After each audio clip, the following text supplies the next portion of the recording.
start? Delano? Okay, so the video. Okay.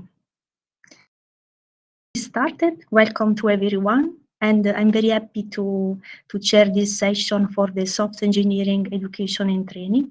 I'm very happy to have you here, and I hope it will be very interesting and helpful. We will have very interesting, helpful discussion.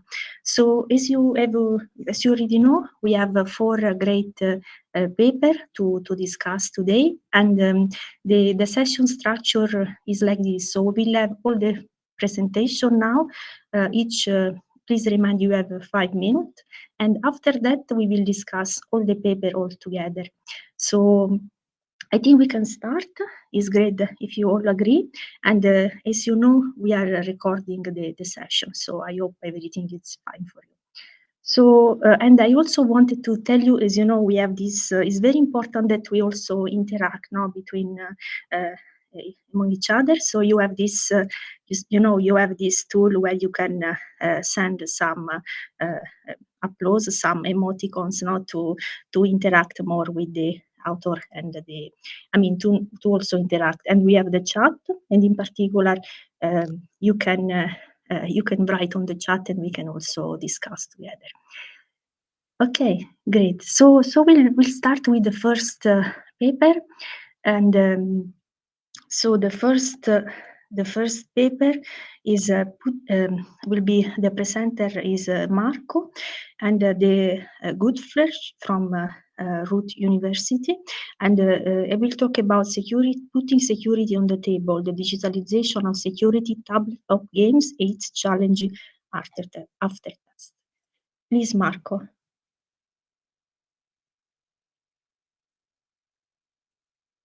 Just unmuting. Okay, thank you. And welcome to my short presentation of our work. So let's start with a short motivation. So the basic idea what we had, we're like, okay, let's use security games as an icebreaker and as an educational tool in software development teams. And for that, we wanted to develop a generic study design to evaluate the effectiveness of security game-based interventions. So we wanted to have a design that could be used for different kinds of security game-based interventions. And as a first attempt, we looked at collaborative security games. And as software development is often distributed among different teams which sit in different locations, and also because of COVID, we thought about, okay, let's do this remotely, try to construct this experiment remotely. And this brought us to the fact that we use tabletop games because that are the games which are mostly are characterized by collaborative, and digitalize them. Okay, at first we conducted a small feasibility study to really test whether this is even possible. So, and we investigated the advantages and opportunities, and we also wanted to explore the challenges and limitations of those games. So, at the first step, of course, we looked what kind of games do we have, what kind of games are accessible, of course, and which kind of games also could be used in a session up to 1 or 2 hours. So, and there are quite a lot of security games out there, but only a few for which could be used or could be imagined to be used in a software engineering context. And at the end, we came up with 3 games which we digitalized.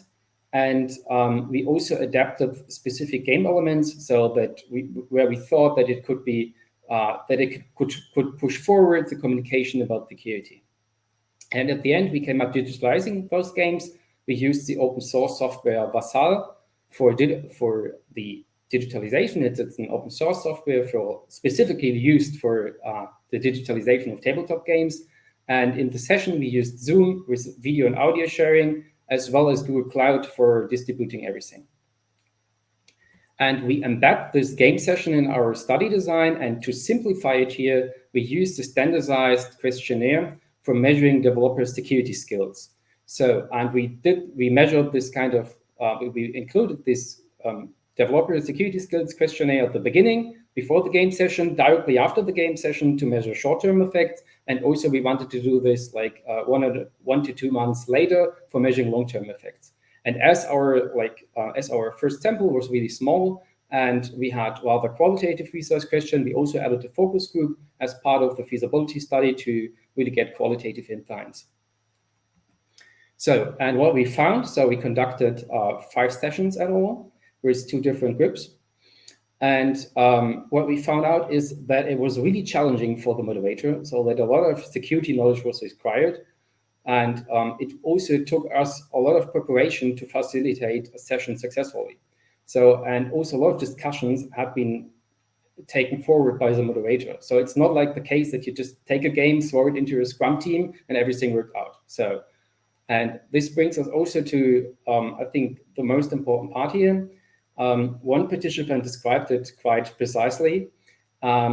He described that it was not the same as you sit comfortably around a table, drink a beer, and play cards, and think about your software. And I also would agree with that. That was definitely not the same feeling there. So we really had rather a lack of communication. We had short discussions, so the moderator needs to intervene very often. And we also had high speed shares then as a result of that of the moderator. So it was explaining a lot of things. And what was really like also very problematic that we did not have that much, or at least I would say like no verbal communication within the sessions, although we had video sharing via Zoom. So it was really complicated to communicate there.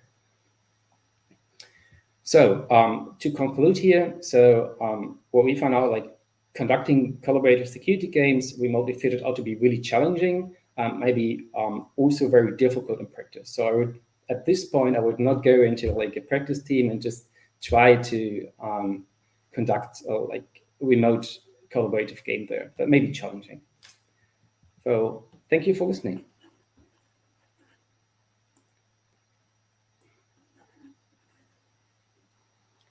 Great. Thanks a lot for your presentation. If you want, you can also start to collect the question in the chat, no? In order to, however, we will discuss them at the end. So we will go now through the second presentation. So the paper is Global Software Engineering in a Global Classroom. Will be presented by Paul from the Technical University of Munich. Please, Paul, you can introduce also better yourself. Perfect, thank you. I'll share my screen and then you should be able to see the presentation. And I think we're good to go. Perfect. Wonderful. Yeah, welcome to our presentation on the paper Global Software Engineering in a Global Classroom. Our research really investigated teaching projects in a global distributed classroom that are not only challenging from a software engineering perspective or from a teaching perspective, but also include additional challenge of incorporating hardware such as IoT devices. And while we had to deal with the same hurdles as typical global software engineering courses, we also had the additional challenge of hardware components that we students had to develop for and deploy to with the addition of having a global pandemic, which made in-person interaction with hardware even more challenging. Some things that we investigated were the actual challenges and teaching distributed hardware deployment, how to organize such a course, including hardware purchases, delivering hardware, and especially doing such a thing during the pandemic, as well as the latency, as well as the challenges with integration system tests when conducting such a course. The experience report that we wrote describes a teaching methodology, the preparation as well as the conduction of the Joint Advanced Student School 2021, where we offered a 10-day project involving 3 universities and 21 students located across the world, across 5 different time zones, which was an additional challenge. The system under development, and the task that we gave the student, consisted of 3 subsystems that we integrated in a larger smart city environment. And each subsystem included different software and hardware components, which included education-focused tele-drones, which were controlled using mobile devices to represent the air-based traffic in the smart city, Ducky bots, which are Raspberry Pi-based model cars representing autonomous vehicles in the smart city environment, as well as smart traffic lights or smart lights, which represented smart traffic lights, which could be controllable in a local Wi-Fi network that the students had remote access to. The project itself, the course itself, and our general idea of conducting such a course is divided up into 4 different segments. The first one is the pre-development preparation phase, where we created a top-level design of our systems and purchased hardware devices, as well as created a central setup at the universities and used a postal service to actually send hardware devices to the students, so they had them in preparation before the course started and could interact with them before the fact. We used GitHub as a central source code repository and knowledge sharing platforms, as well as GitHub Actions to integrate the free continuous delivery and continuous integration service that GitHub provides to develop custom deployment pipelines directly to our hardware target environments, either at the student's home or at the university sites. We allocated mixed and diverse groups, asking students for opinions on what topics they want to work on to make sure that they're actually engaged and excited about the topic. When it came to the project itself, we started off with a project kickoff, which was really important to create a community in using icebreakers and really encouraging broadband interaction with the students by making sure that they verbalize their ideas and really exchange ideas, as well as having interactive introductory sections to about the topics that we discussed. During the development, we used agile methodologies to organize the team's daily schedule and made sure that they continuously produce shippable product increments. And every day started with a global meeting involving everyone across the different time zones to enable daily synchronization, which then moved on to team-specific meetings during the day, and then self-organized development time and individual team meetings to have discussions, and even some evening events and virtual get-togethers at the end. At the end of the course, we had a presentation day where the students had final presentations to share the developed artifacts using remote demos in the labs and from home, and really demonstrating this continuous integration and delivery testing, as well as development setup that we've enabled in the course using our infrastructure setup. And the infrastructure setup itself included of the on-site hardware setup that we had, as not all students had access to hardware components. So we set up a continuous integration and delivery setup to deploy software from students' home and observe the results in live camera feeds, which included 2 setups, one in Munich, which included roads for the ducky bots, as well as places to start and land the drone remotely, as well as a few traffic lights. And in St. Petersburg, we had a more sophisticated setup with more roads and more camera feeds, and as well as 6 ducky bots, which could drive autonomously on the roads at the same time. As I said, we used the continuous integration to deploy the software to devices, and we've used a concept that we've named pair deployment in our paper, which describes a process of the students working together on the same hardware component while being distributed across the globe. And of course, each site had a student and instructor present to supervise this hardware in case something went wrong, and things went wrong, of course, but we tried to fix everything, and it actually worked out really great. So in summary, yes, well, it was challenging to set up such a course and conducting it during the pandemic, and it didn't make life easier that we had so many different hardware devices. We identified several recommendations, as well as a blueprint for conducting such challenging distributed global software engineering courses. And yeah, I'm really looking forward to discussing the results with you, as well as recommendations and everything around this in the following discussions. Yeah, so that's a short 5-minute summary of our paper. Great. Thanks a lot for the great presentation, Paul. So, great. And so we can go now proceed with the next paper. Debugging with Stack Overflow, web search behavior in novice and expert programmer. And our speaker now is Madeleine Anders from the University of Michigan. Please, Madeleine. Excellent, thank you. Hi, my name is Madeleine, and I'm a PhD student at the University of Michigan. Today I'll be presenting our paper, Debugging with Stack Overflow, where we compare how novices and experts use Google search to find help online. So finding debugging help online can be really challenging, especially for novices.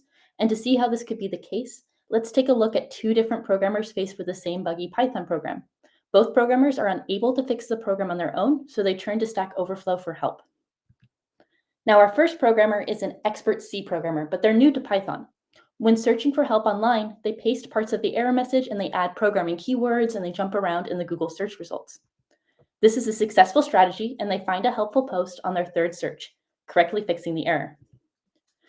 Programmer 2, however, is a true programming novice. They also search the web to try and find help. However, unlike Programmer 1, they do not copy portions of the error message. They use general language, and they always click the first search result. After the fourth search, Programmer 2 also finds a post that they think is helpful. However, the key word here is think, because this post doesn't actually contain relevant debugging information, and they do not correctly fix the error. So this example was adapted from a real interaction in our study, and it motivates our investigation of the relationship between different types of programming experience and Stack Overflow searchability. Our results could help inform developer training for improving Google Code search and help researchers design future tools that support online search. So to investigate this, we conducted a human study with 40 participants, of them using Stack Overflow to search for help for debugging Python errors. Participants were divided by experience level, and we had programming novices, programming experts who had little to no Python experience, and then also experts in both programming and Python. Participants were shown a set of Python bugs. For each bug, participants used Google for around 10 minutes to try and find a helpful Stack Overflow post, and then we recorded these debugging sessions and annotated them by multiple authors for our analysis. Okay, so with that, let's get to our main result. Does programming experience correlate with the ability of programmers to find helpful Stack Overflow posts? The answer is yes. Python familiar experts are the most likely to be able to find relevant posts, followed by non-Python familiar experts, and novices are the least likely to be able to find a helpful post. This difference is significant and has a moderate effect size. Overall, this finding shows that novices improve their Stack Overflow search skills over time, and additionally, as programming experts who know Python do outperform those experts who do not, it may be that even language agnostic, sort of Google Code search training could help novices find help online. Okay, so beyond our main result, we also find additional relations with how easy it is to find helpful debugging information on Stack Overflow. If you're interested in the details, definitely check out our paper or the longer video. However, here are some of the highlights. First of all, we find that some browsing behavior features correlate with Stack Overflow search efficacy. For example, experts tend to click more search results further down on the Google search page than do novices. Also, we find that a bug's error type may relate to the ability to find helpful information on Stack Overflow. For example, some error types are both easy to find a relevant post for and easy to fix, while others have a high rate of finding a relevant Stack Overflow post even though the error is often challenging. And still others, such as syntax errors, are both hard to find relevant posts for and also easy to fix. Altogether, these error-related results can help in the design of future code search training for novices. For example, teachers could encourage Stack Overflow use for those error types that it's going to be the most helpful, and also encourage students to look further down on the search result page. Our results may also impact future automated tools. Just as humans find some errors easier to debug using Stack Overflow, the same may be true of automated tools based on mined user data. Future tools may want to focus on those error types where they have the highest chance of finding helpful information. So with that, I'm going to conclude. Overall, we ran a human study to understand the impact of programming expertise on Stack Overflow search. We found that both language-specific and general programming experience correlate with search efficacy. And additionally, we found correlations between various features, such as where on the page the Google search results someone's clicking or the error type, with the likelihood of finding online help. Our results provide evidence for the design of future Google Code search training and automated tools. Our replication package is available online, and also I am looking for research internships in 2023. So if you'd be interested in talking more or just in general collaborating, definitely let me know. Thank you, and I am really looking forward to the discussion. Thanks a lot. Very, very great. Okay, so now we can proceed with the last paper, one block on top of the other, using main test to teach Scrum. And our speaker is Håkan Burden from Chalmers University in Sweden. So you can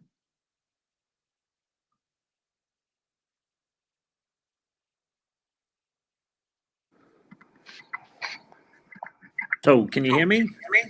Yeah, yes. I can hear myself again. Okay. If I look disturbed, it's because it's a bit disturbing to hear myself. Anyway, so I wrote this paper together with... So not just the Oh. camera doesn't work. We cannot see you. Maybe if you prefer to have also the camera, I don't know. Like that. Okay, please. And then like this. Yeah, it's okay now. Please. Great, thank you. So I wrote this paper together with Jan-Philipp Steghofer, and the work was done within Chalmers and University of Gothenburg. And the outset for us was that we used to introduce Scrum to our students through a Lego exercise. And even if Sweden was pretty slow on responding to COVID regulations, they were enforced during 2020. So we spent 2 years teaching our students virtually. And that was, of course, a challenge when we were really used to doing something very physical, like building Lego cities together. And together we teach 2 different courses, the software development methodologies course and a course on agile project management. And during these 2 years that we have given the courses 6 times. So twice for the software development methodologies course and 4 times the agile project management course. So what we did instead of building Lego was to introduce the students to a mind test exercise. Mind test is our open source, freely available dialect or alternative to Minecraft, which of course has a number of implications. The students think they know what mind test is because they know what Minecraft is, or they have no clue what mind test is because they have never used Minecraft. But it also meant that we needed not only to move Lego into the digital space, but we also needed to do a lot of other adjustments as well. So we used to use a whiteboard and very physical product backlogs and user stories in terms that were pieces of paper with magnetics on it, so we could move them around on the whiteboard. We used a lot of whiteboard pens and post-it notes, and all of that had to move over to Trello instead, or we choose Trello to use instead of the whiteboard.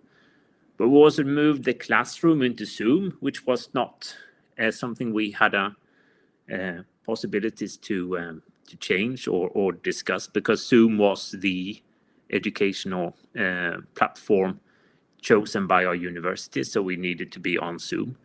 And a drawback of using Zoom is that when you use the breakout rooms for group work, so each team had their own breakout room, it's very difficult for the students to interact across teams or with our product owners that were teaching assistants acting as product owners, or us as teachers and exercise leaders. So we introduced Slack for having that kind of collaboration going on as well.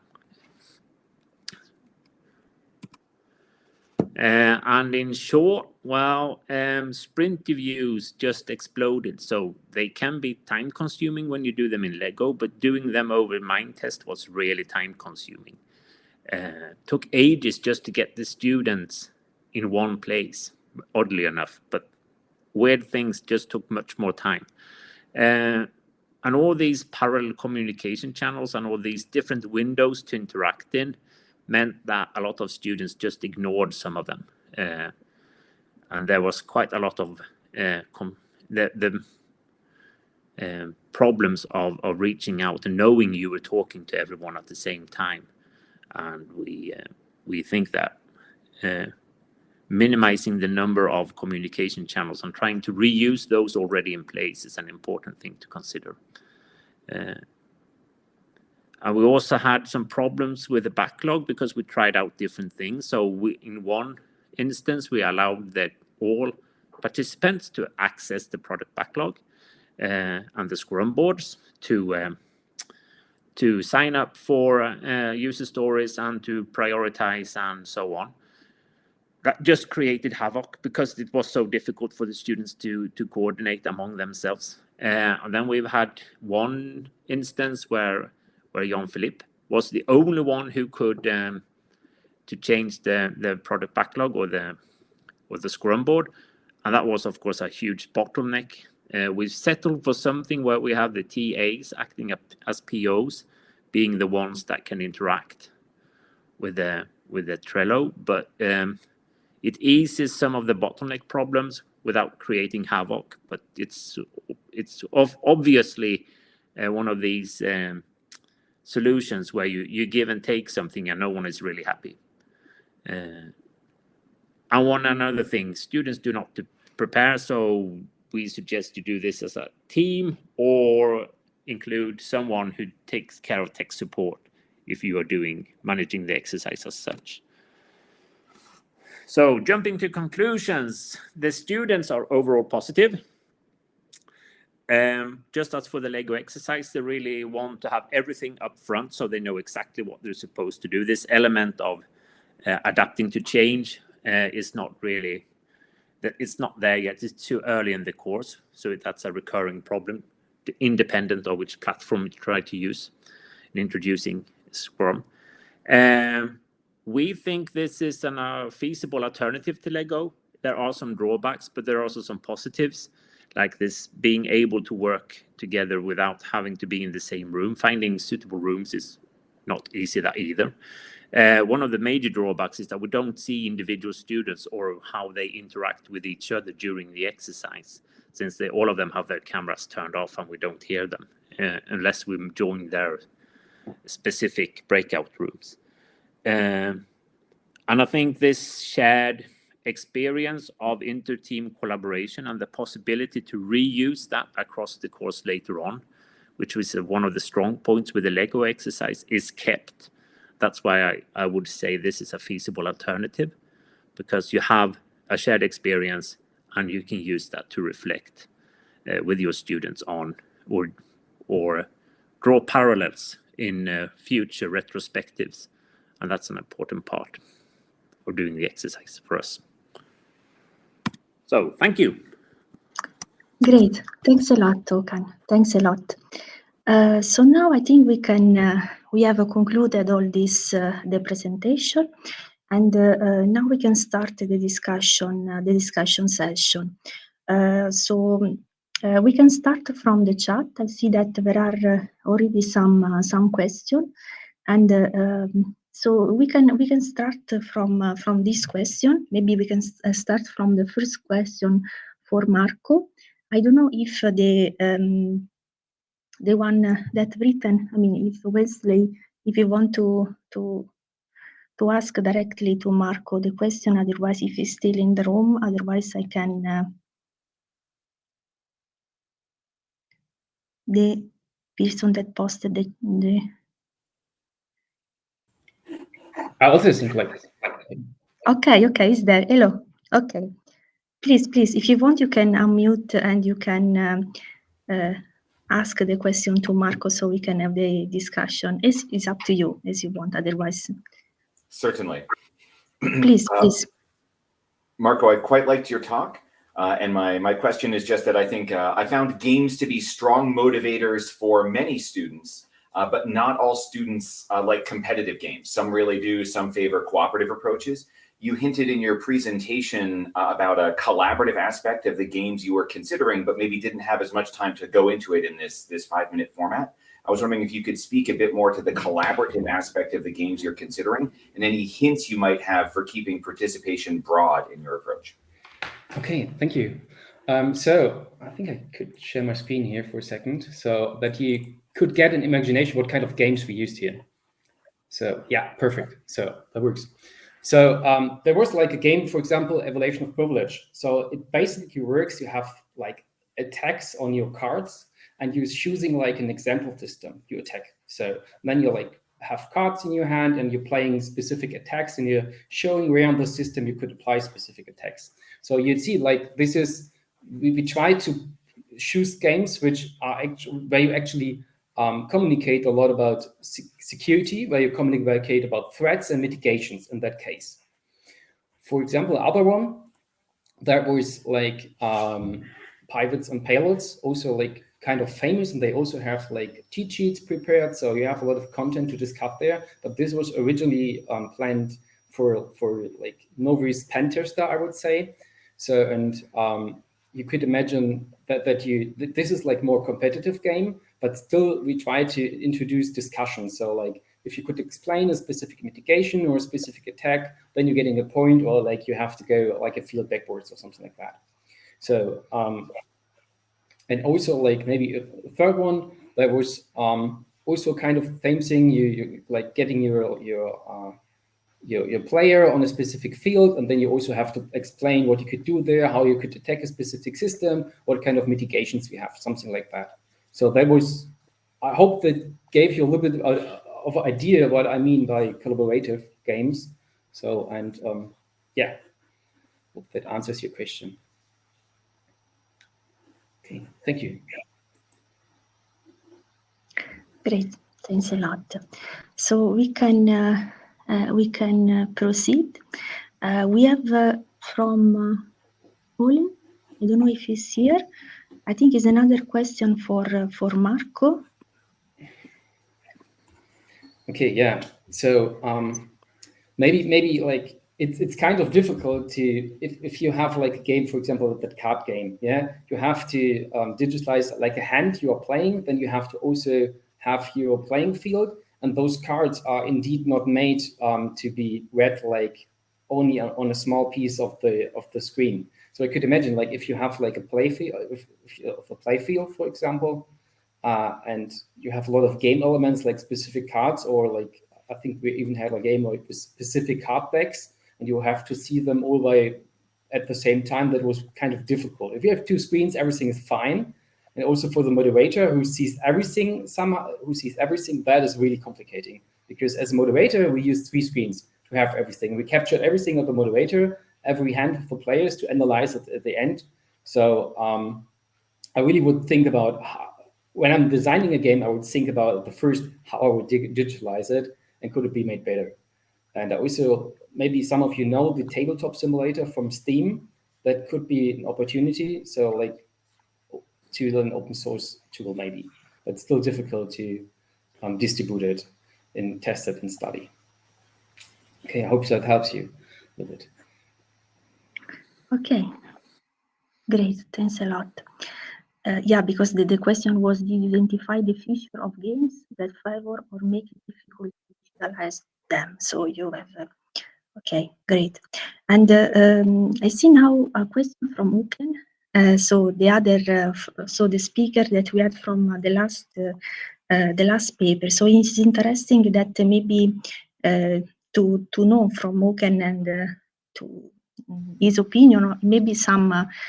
You can discuss some possible common point, no, between your paper, no? Okay. Could you ask me the question again? So I'm not sure whether I get it correctly. Yes, please. Okay. In fact, it would be great if you could repeat the question. Yeah, so what I found interesting was, well, I'm in a Swedish context, it's very sensitive to use alcohol in an educational context, right? So the notion of this having a beer and sitting around the table doesn't really carry into a Swedish educational context. So that triggered me. I like the quote because it says something also about being familiar, relaxed, and this sort of informal interaction, which we in Sweden typically say occur by the coffee machine. So how can you recreate that sense of feeling relaxed and trusting each other, but still have a game that gives you the opportunity to reach the objectives by the whole exercise? Okay, I'm trying to answer this, and I hope I get the point here. So at least from my experience in my past, like in my own company, we had always had such teaching sessions where someone had to talk, and they always bought pizza within the session. So that was kind of motivator for people to be there. And I also think doing this session in a more informal way, like, hey, let's do a security game session, maybe also like at the end of the day with like a beer or pizza. I think that may be a good opportunity. So like, and also like maybe a higher motivation to participate because of like pizza or beer or whatever developers like in that specific context. And also I really like would combine it. Like I would not maybe go into a team and just say like, hey, let's play this game. I think having this like as a free event or like as an event for spare time may be possible in that case. I hope that answers your question somehow. Okay, thank you. Okay. Maybe I would have a follow-up question, maybe, or just to another question that I had while reading the paper. I didn't write it in the chat, but I think it would be nice to just ask it right here. So you've described that you, of course, look at pre-existing games, and then you try to see how they fit into the digital setting that you had. And you had some problems on that. So my question is, while reading the publication, I was thinking, like, did you consider like designing your own game in some way form, or even like designing like digital first version of such a game that, I don't know, takes advantage of all the things that you have on your machine anyway to, I don't know, like find something that is really fitting? Have you considered that? And if you do that, what would you like to focus it on in some way form? What do you think would be most helpful?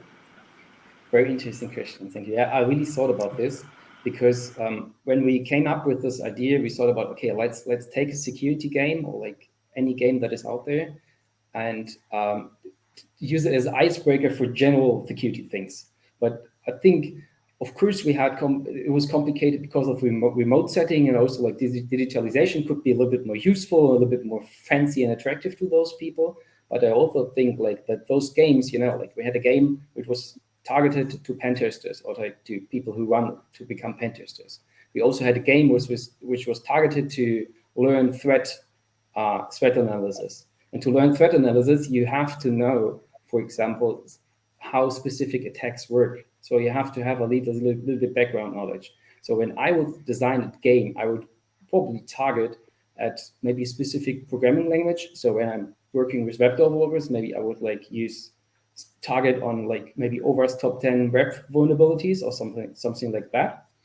Or I would, if I'm working with people who are working lower levels with C or something like that, I think you could do maybe special things with the stack and explain the stack in the game or something like that. So I would probably not design a game on higher level. I would rather go like more into detail with about programming and coding, or even more maybe also on the process level. So I think it's also maybe interesting and important for teams to understand that like secure software development is not only about writing secure code. There are like hundreds of activities you could perform within a software development lifecycle. And if we think about the agile methodology, the teams are free to choose how they work and how they do, like whether they adapt the definition of done or definition of ready, things like that. I think that may be like also an input you could give further in the game. Thank you. Okay, Looking forward to the game then, if you start to decide it. Great discussion. So I would like to ask if someone have any question so we can have also the other discussion with Madeleine and Paul, and maybe also a question for Oker. If someone have any question for Madeleine, maybe we can give the opportunity to discuss also other. Yeah. So I would have a question for you. You wrote in your paper, I think you definitely showed that different experience levels lead to different ways to approach finding a solution for a problem that you encounter in a programming language. And I think at the end of your presentation, also in the paper, you know that it's important to also think about this from an education perspective. Like, how can we make sure that whatever we teach in our courses actually enables people to have a good strategy to find something, ideally right from the beginning. And so my question is, like, would you have any suggestions on what we could do as teachers to make sure that the students have the skill right from the start, or they can directly, easily find solutions in Stack Overflow and don't have to go through that year-long process of actually learning that? Okay, sorry. So that was an excellent question. Yes, I do have a few thoughts on that. I think one thing, though, is just having more intro CS courses explicitly talk about how to find things online. I know some do, but for example, the program that I went through, it was almost like actively like not encouraged, because it's like if you're looking up things on Stack Overflow, that's cheating, or you're not actually learning the material. But when we're real developers, like we use Stack Overflow or other sort of online resources incessantly. Like I consider myself pretty darn good at Python, but I'm still searching things up every once in a while that I forget. And so I think more just having a mind shift that searching for things online for help is okay and is encouraged, and to start out with like, oh, here's when I might look for documentation through the API, or here's when I might use Stack Overflow, or those sorts of things, and just more laying it out explicitly in the curricula could be a really good way to start. Yeah, Yeah, definitely good. Great. And I don't know if there is any other question from the audience. Maybe, please, Oken. No, I was thinking that what you say resonates with my experience. We were never encouraged to search for things on the internet, and my students have the perception that asking someone else is cheating. But reversing it, I think being actually able to do a search term or ask someone else for help is one fundamental knowledge where you're actually capable of formulating your needs in an adequate terminology. And that comes up with one of your interpretations. I was thinking, to what extent are your results based on proficiency in coding and proficiency in terminology? So I might be a lousy Python programmer, but I know what the important concepts are called, and I can reason around Python code using the right terminology, but I don't write anything that compiles. so no, I think that's another excellent point. To your first bit, yeah, that's exactly the experience that I had going through school, and for our intro courses at Michigan, it's the exact same thing. And I think that sometimes goes hand in hand with the way courses are designed, because if you use the same project year after year, they're like, well, if you search for that, it's cheating. But maybe we have to reflect a little bit more on how we want to design our courses. So that's like almost a non-issue. But to your second point, I do think they are intertwined. And so to just restate what you were saying, it's how much is related to your programming ability versus how much is related to your knowledge of terminology and that sort of thing. Yep. And I think that kind of relates to that difference I was seeing between if you have language specific expertise and general expertise.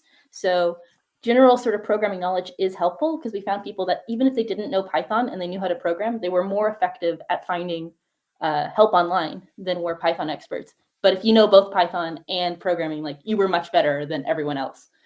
But so I do think they go hand in hand. Yeah. Great, great. Thanks for the And question. great, Madeleine. I don't know if so we can ask maybe a question to Paul to give the. I see that Oken and Marco have some question on the chat. I don't know if you or someone else from the audience also want to participate in the discussion, just to. So maybe I could just start with asking my question here. So, Please. hi, Paul. To what extent did you use Scrum within the project? You said something like Scrum meetings, but like there are a couple of Scrum meetings. And how did you introduce Scrum to the participants? Because that's something I'm currently working on, so I'm highly interested. I think that's a very good question. So maybe to make sure that we are in the right ballpark, we didn't use Scrum in its like very religious definition on how to exactly do Scrum projects. Like we took aspects like stand-ups and trying to prioritize tasks and making sure that students are actually aware of some of these processes in the project. And we had like in one of the introductory lectures that take a look at the process and how to do that. So we try to introduce it to the students. But in the day-to-day work, we really emphasize the students and the team's responsibility to self-organize them beyond the daily stand-ups and the communication within the team right after the global stand-ups at the beginning. So yeah, we didn't religiously follow it.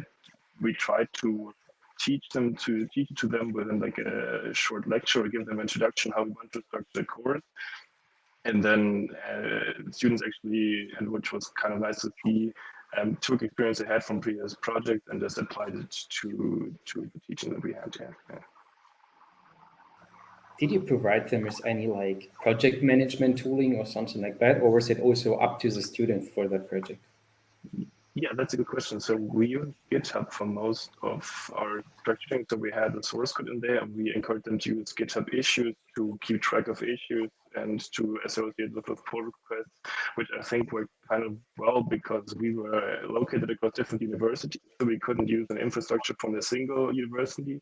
So by using GitHub and like all these integrated tools from the CI to CD setup to the issues to the projects that you can view was really nice because then students had all the information in one single place, including like wikis and everything else. Yeah.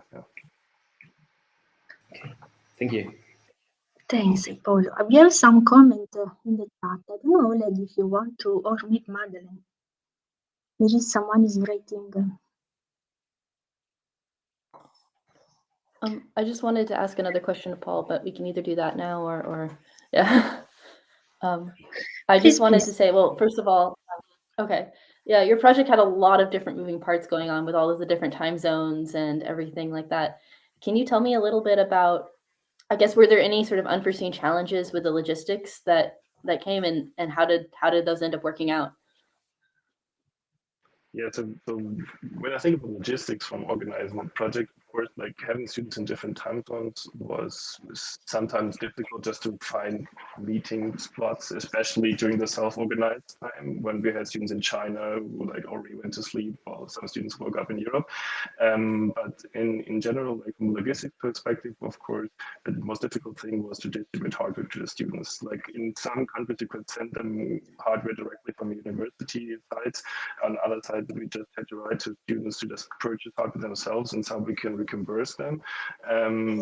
So yeah, that I would say was the biggest logistics challenge to make sure that first of all, if they wanted hardware, they have it at their home. And then, of course, like all the setup that we had to make sure that students can remotely access hardware at our sites, like the university setup that we've shown with all the roads and everything else around there. And the cat is also interested in the presentation. Okay, great. I see that now I was thinking a comment on Oleg, and I don't know, Oleg, if you want to speak, you want to say your comment. Otherwise, I can also read from the chat because I think it's related to your to this discussion.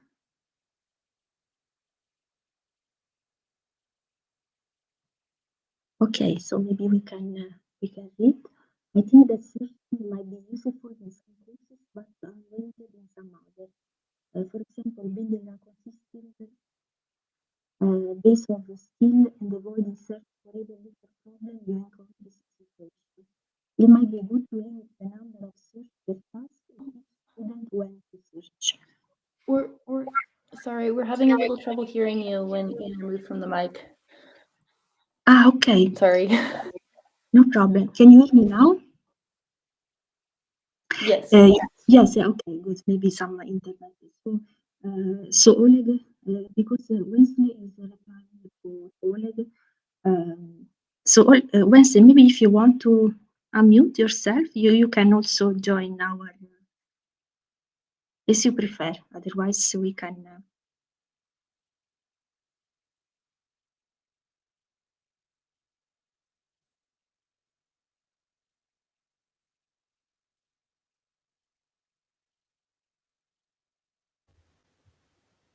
My apologies. Much like Maddie, I couldn't quite hear you recently. Was there a question you were asking me to unmute to answer or raise? Yes, I see that you have added a comment on the chat, no? So I just wanted to ask you if you want to explain your comment, or I could read your comment for the author. because I said that you were discussing with Oleg, about this the poll paper. It's just to give you the opportunity to explain, or we could. Fair enough. Much of it is in the chat, and I appreciate the chance to go back and forth with Oleg. I was mentioning earlier that Michigan is definitely one of those schools where many students report that they're afraid of searching or collaboration because some professors or some courses, maybe there's a difficult honor policy, or at some schools there's a single sanction. And then what ends up happening is that students do search, but they don't talk about it. And so we're not in a position to teach them better ways to do it. And Oleg is hinting that searching might be useful in some contexts, but we probably don't want to be teaching students to search, sort of willy-nilly in any situation. And for what it's worth, I agree. I think there may be some times, like for many exams, where searching might not be appropriate. But also just in general, I was asking, I know that in Michigan, some of our courses are feature automatic grading. Students can submit, assignments. Sometimes there are time limits. Maybe you could only submit once an hour. And I wonder if something like that might be appropriate for teaching people how to search, where rather than sort of wildly guessing over and over again, students would be encouraged to search and then, think about it for a bit and search again. That might dovetail in with some of Madeline's results, finding that experts are willing to look further down the page or perhaps pay more attention to some of the documents that they receive. So hopefully, it looks like Oleg is here as well. Hopefully that doesn't miscategorize things, but that's some of the stuff I was thinking about. Yeah, hello everyone. I also wanted to say that we should think about what they search for, because there is a big difference between searching for a complete solution and searching to solve some local problem. And we may have even to write some system to analyze those searchers and warn teachers about wrong behavior and judge appropriate behavior. It can be even a good for the work. No, absolutely. I think that's a really excellent point. I think one thing, this is a small sort of thing that we might be able to do is just, it's not perfect, but like encourage, I guess, citations, or like saying like where in the code you search for something. So if you search for in the code in your project and be like, oh, I searched for this because I didn't know this, or I searched for this, and that would be able to at least have some sort of documentation. You might need to instigate some more things about like looking into more actually teaching people how to do it, but that might be at least one way to grade it or assess it. Great, thanks a lot. I ask you if you have, maybe we can go finalize with some question for Oken, because to give him also some more, if someone has any question. Yeah, maybe I have a question. So you mentioned that you use Lego for teaching Scrum. I'm not, so I would like to hear how you do this. So I'm not sure whether I get this completely. What we do is we bring in a huge amount of Lego into the room, and then we give them user stories that are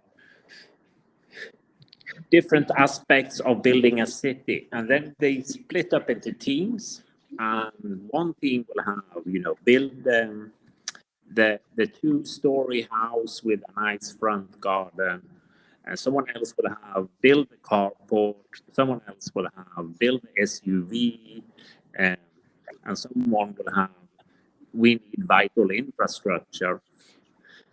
And then it's up to the students to find what are the missing acceptance criteria, for instance. So an easy start is to just take any color and make the house really colorful with big holes, because you couldn't find the little piece that you need to make it into a solid wall. And then we say, well, all walls should be solid, all walls should have a uniform color scheme, and your SUV is too big for the carport, and the carport doesn't follow the same color scheme as the house. And they said, well, how should we know that? Well, you could ask us, because we are the product owners. So please have a negotiation with us on how we interpret these user stories. And don't go away and ignore us for a sprint and be upset because you didn't know about the acceptance criteria. And then they come back and say, which color do you want? And we say pink or gold. And then they come back up and say, we didn't find any pink. There aren't any gold bricks. Okay, but could you negotiate with me? And they go back and they come, we could build it in red with a yellow roof. Is that okay? And then we can say yes. And then when it comes to infrastructure, we typically want them to think about what is the minimal possible solution. If they say, well, we're going to draw all the roads on the river on paper with pen, then that's fine, because that's a minimal way of implementing the criteria of infrastructure. And we want to move them away from this idea that we don't deliver until everything is perfect, and we don't start working before we have all the information up front. So we want to encourage them to be active and change, but also think about what is the least what is the smallest increment that would deliver value. And we can transfer that into mind test. But we found that the communication between students, teams, students and teachers and TAs deteriorates.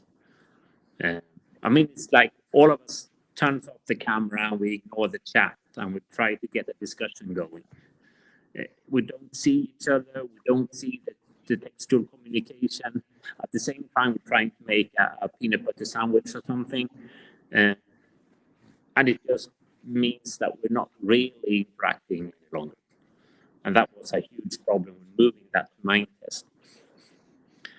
But that was also an important lesson, because then they were forced to, since of the COVID restrictions, they were forced to work remotely, distributed across different digital channels to pull off their software project. So the course is basically 9 weeks, 2 weeks introducing Scrum, and then 6 weeks of sprints, 1 week per sprint, and then a final week of presentations and examination. So during those 6 weeks, having a shared experience of the difficulties collaborating in a virtual environment made it much easier to collaborate when they were working on the code project a week later. Thank you. So, like, really awesome approach to teach Scrum. I think the important thing is always to keep in mind, what do I want them to take from this? So it's a really fun exercise and I like it a lot. But if I can't motivate, what are they going to take away from this exercise into the code project? Then I need to scrap the exercise to redo it so it fits the purpose. So what we did here, like we used also like maybe I really like the way that you like exploring all those issues and problems within that Scrum project and Lego, because that's like how it really went on in practice. We have a lot of issues and trouble there. What we did at the beginning to really like as an icebreaker was that we used a child game to build something like with also something like Lego, something like that. And we forced them to do this in a waterfall methodology, so step by step, and then then in Kanban style. And afterwards, they are free to self-organize them. And then we measured all things and all the performance and picked it on a presentation board. And they really felt like, hey, that really makes sense. That we acting self-organized, organized, and blah blah blah, and things went on then. So that was also really interesting. Maybe this is also like a nice icebreaker at the start. And I think the students find it difficult working iteratively incrementally with scarce knowledge, exploring the problem space. But I think they would be even worse off if they had initial designs and plans in a strict waterfall process. That would be even more difficult. That's a nice idea. I have to think about that. Okay. Thanks a lot. Very, very great discussion. And please, you can also join in this room that we have for the coffee, where you could continue discussing and create new future work, maybe together. It's I think because all your paper have a very common point, that could be exploited for the next step. So I think we can close the section. I really thank you, all the author, all the speaker, for very interesting presentation and discussion, all the audience, the student volunteer, and I wish you all the best, and please continue to follow and attend in ICSI. Nice to meet you. Have a nice ICSI. Bye. Thank you. Bye. Bye. Bye. Bye. Bye. Bye. Bye. Bye. Bye. Bye.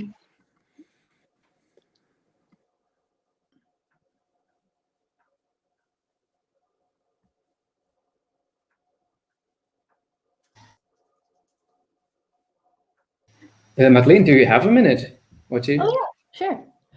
So are we sort about like I don't know. Sorry, if we need to leave this room because it's the recording, or or maybe you can join because it's 6 o'clock. I don't know. Yeah, it's 6 o'clock. So I don't know if you can still hear or you can take okay, another let's room. see how we get in any room, in a coffee room.